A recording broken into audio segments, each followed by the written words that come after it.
Olá, queridos!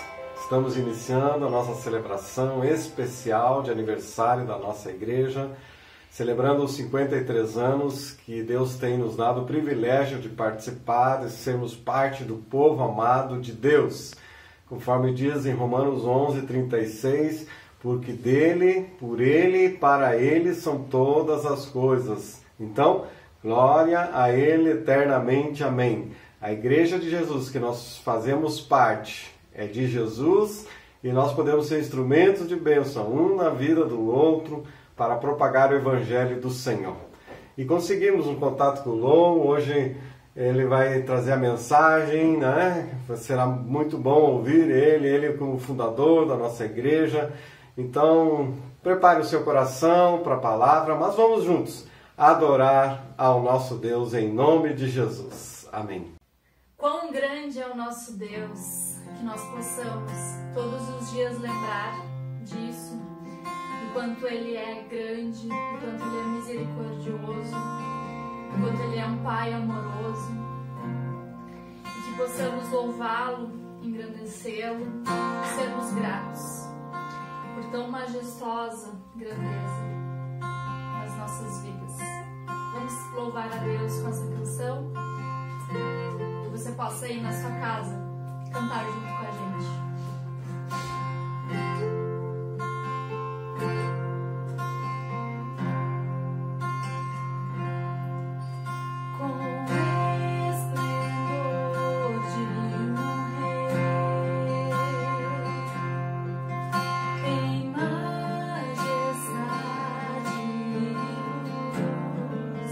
Faz a terra se alegrar.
Meus queridos, aqui fala Lowell, velho amigo de vocês, velho porque este ano eu faço 90 anos. 90 anos, já pensou? Mas a igreja está fazendo 35, aliás, 53. Vamos falar direito, né? E quero saudar minha esposa Catarina, se une a mim em saudar a igreja nessa ocasião especial. Agora, o assunto que eu quero conversar um pouquinho com você é o mesmo que eu já conversei em alguma outra ocasião, que é a importante palavra igreja. Vocês sabem que a tendência das pessoas é pensar que igreja é um prédio. Por exemplo, alguém pode dizer: olha, eu fui lá na igreja, não era dia de culto, não encontrei ninguém. Não encontrou ninguém, mas foi na igreja? Olha, a ABPOA já se reuniu em muitos lugares. Por exemplo, começou em casas particulares, depois casas alugadas, depois houve uma época em que se reunia num hotel, numa principal avenida, se reuniu em casa alugada e houve um momento em que um cristão lá na Itália deu dinheiro suficiente para que a Aliança de Porto Alegre construísse um prédio. E muitos de vocês se lembram desse prédio. E mais tarde, novamente, se reunindo em casa alugada, ou mesmo só em local alugado para cada ocasião de encontro. Mas olha, casa ou prédio é igreja? Vamos pensar nisso. Em Mateus 16, 15 a 18, Pedro disse: Tu és o Cristo, o Filho do Deus vivo. E o que foi que Jesus respondeu? Ele disse: sobre esta pedra edificarei a minha igreja. Pense bem, durante o tempo que estava aqui na terra, Jesus construiu algum prédio? Quando diz, eu edificarei minha igreja, de que estava falando então? Estava falando de todos aqueles que creem no Senhor Jesus e que pertencem ao Senhor e pertencem umas às outras.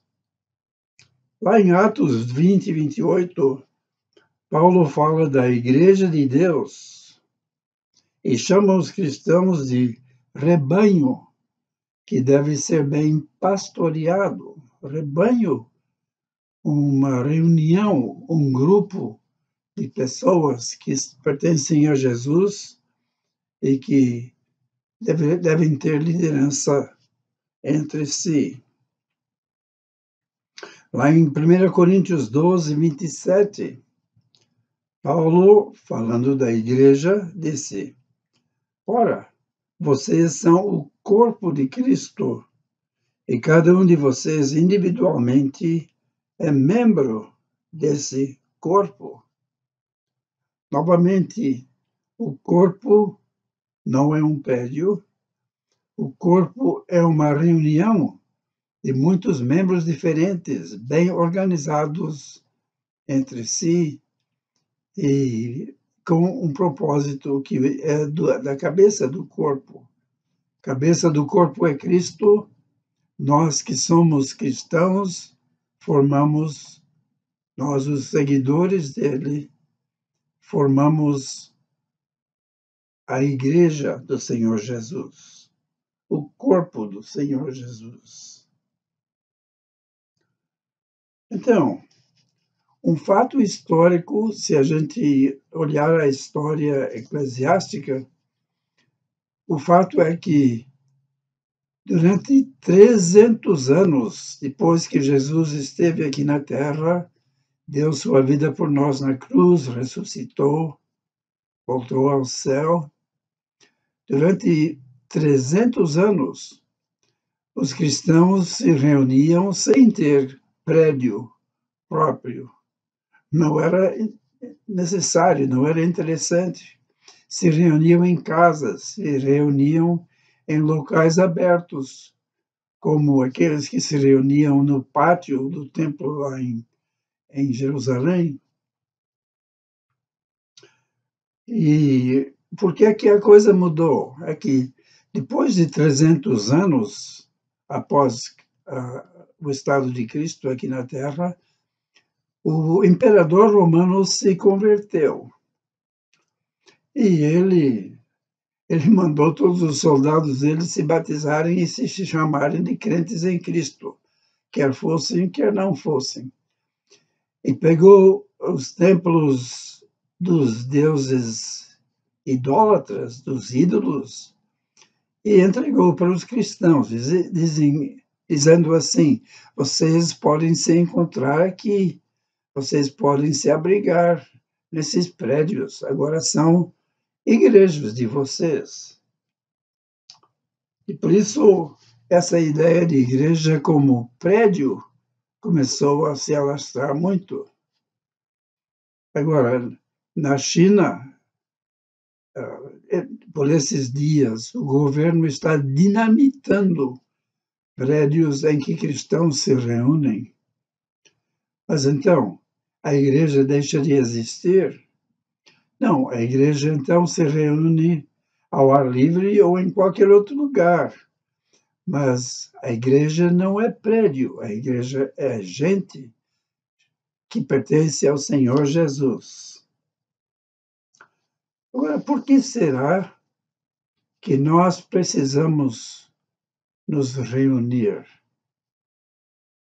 Bem, não é só porque é agradável, e vamos encontrar aí uns amigos que a gente pode abraçar, uma vez que o vírus não está ainda se alastrando, né? Nós precisamos uns dos outros, assim como um membro do corpo precisa que haja outros membros para que haja um corpo perfeito, funcionando bem. Agora, individualmente, pegando um só cristão e olhando esse cristão precisa produzir o fruto do Espírito. E todo outro cristão, individualmente, também precisa criar o fruto do Espírito. Agora, o que é fruto do Espírito? Lemos na Bíblia que o fruto do Espírito é amor, é alegria, é paz, é paciência, é amabilidade, é bondade, é fidelidade, é mansidão, é domínio próprio. Então, todo cristão deve, de uma maneira ou outra, demonstrar esse fruto. Por quê? Porque o Espírito faz isso em cada cristão, não somente aos que são pastores, aos que são muito instruídos na teologia, não. Todo cristão, a partir do momento em que aceita Cristo como seu Salvador e começa a fazer parte do povo de Deus, cada cristão individualmente deve produzir esse fruto do Espírito. E os outros cristãos que são aliados a esse cristão são abençoados, encorajados, ajudados por esse fruto do Espírito que se revela através das atitudes e das atividades desse irmão. Mas se o Espírito produz todos esses frutos do Espírito, em qualquer e em todo cristão, é verdade que ele distribui os dons espirituais, isto é, capacidades especiais, como ele quer.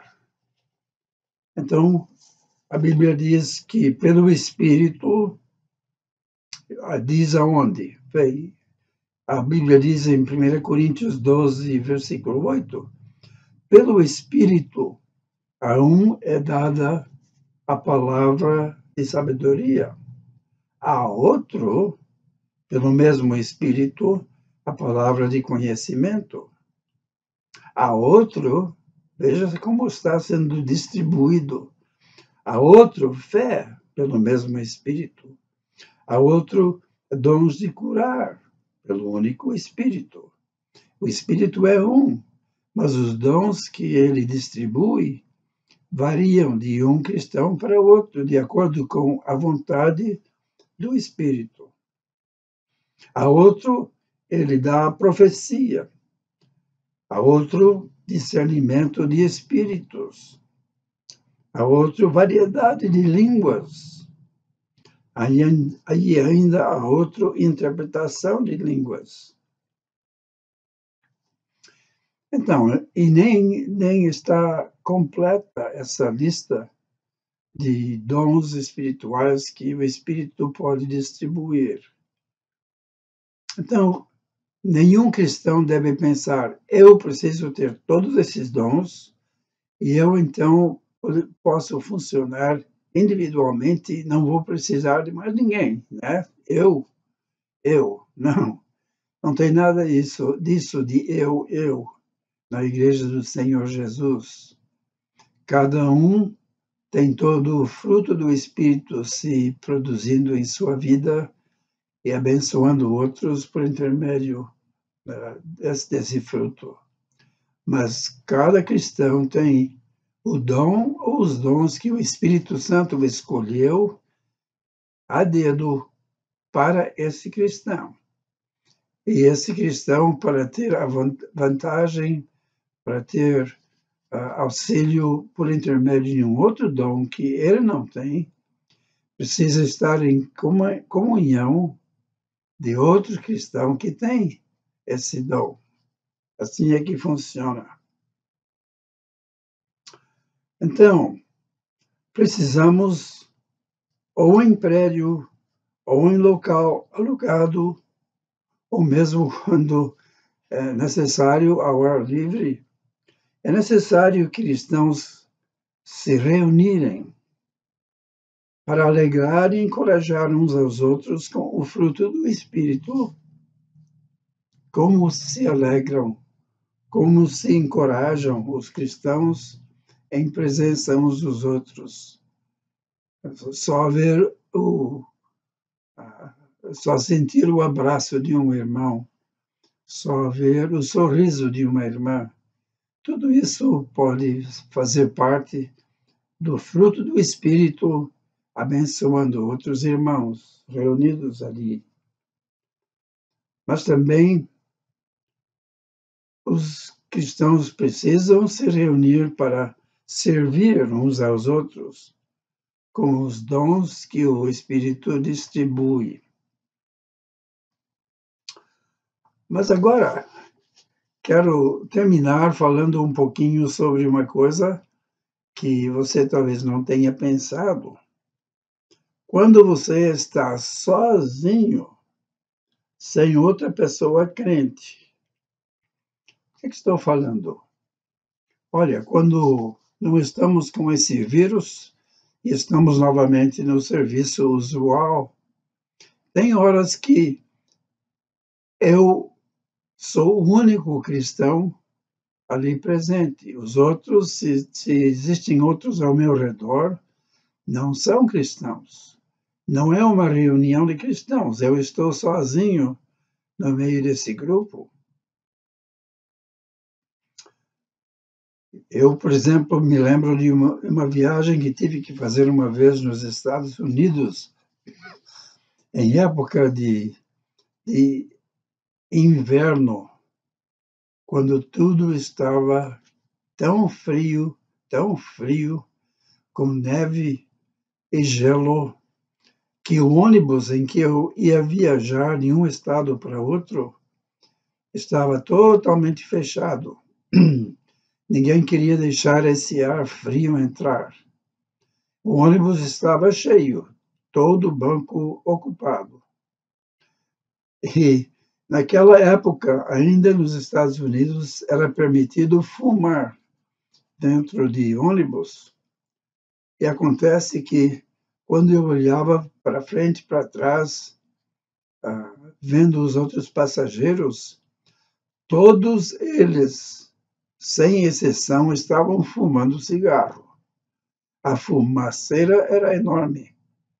Pensei, até brincando um pouco, que eu devia pegar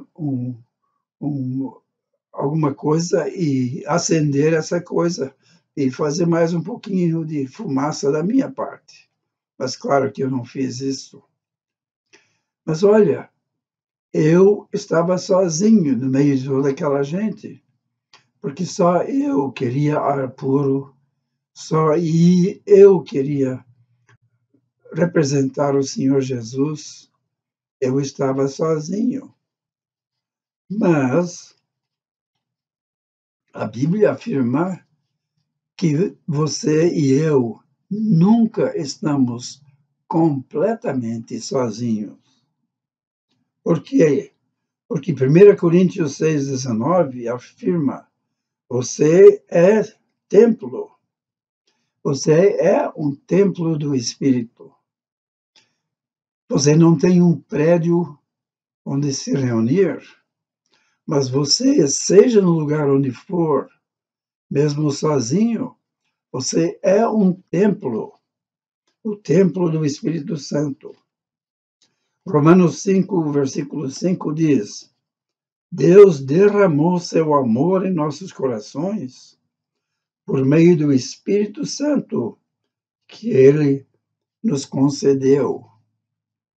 Então, não há lugar que você possa ir, não há situação em que possa estar onde você não tenha companhia, porque você tem habitando dentro de você, desde a sua conversão, o Espírito Santo de Deus. E eu quero concluir essas minhas observações dizendo que, seja onde for, esta benção de 2 Coríntios 13, 14 sempre pertence a você. O que é que diz 2 Coríntios 13, 14? A graça do Senhor Jesus Cristo, o amor de Deus Pai e a comunhão do Espírito Santo sejam com todos vocês. Então, que vocês continuem, cada um individualmente, a reconhecer o Espírito Santo dentro da sua vida e ter comunhão com esse maravilhoso Espírito. E ajudados pelo Espírito, produzam o fruto do Espírito e utilizam para abençoar e ajudar, encorajar os outros, os dons do Espírito que você tenha recebido da parte desse glorioso membro da Trindade, Pai, Filho e em você mesmo, o Espírito Santo. Olha, um abração para vocês. Que Deus abençoe vocês em mais um ano de representar o Senhor Jesus em Porto Alegre e arredores, e até os finais da terra. Amém. Promessa em oração.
Vamos orar ao nosso Deus. Pai bendito, louvamos o Teu nome pela vida da nossa igreja, que até aqui a Tua boa mão tem sido conosco, Senhor bondoso, tem nos abençoado. E esses 53 anos temos muito que celebrar ao Senhor por cada pessoa, por cada vida alcançada com o Evangelho, por cada líder treinado, Senhor, por cada missionário enviado, por cada pastor que foi instrumento de edificação na Tua igreja, por cada membro, Senhor, por cada criança, jovem, adulto, idoso, todos, povo de Deus, maravilhoso povo de Deus, família de Deus. E rogamos, Pai, que a Tua igreja continue sendo instrumento de bênção na cidade de Porto Alegre e por onde nós andarmos, Senhor, que sejamos sal e luz para a glória de Jesus Cristo. Louvado seja o Teu nome pela existência da Tua igreja em Porto Alegre. Louvamos o Senhor e agradecemos. Amém. Parabéns a todos nós. Feliz aniversário para nós como igreja de Jesus em Porto Alegre. Amém. Glória a Deus. Abraços a todos, queridos.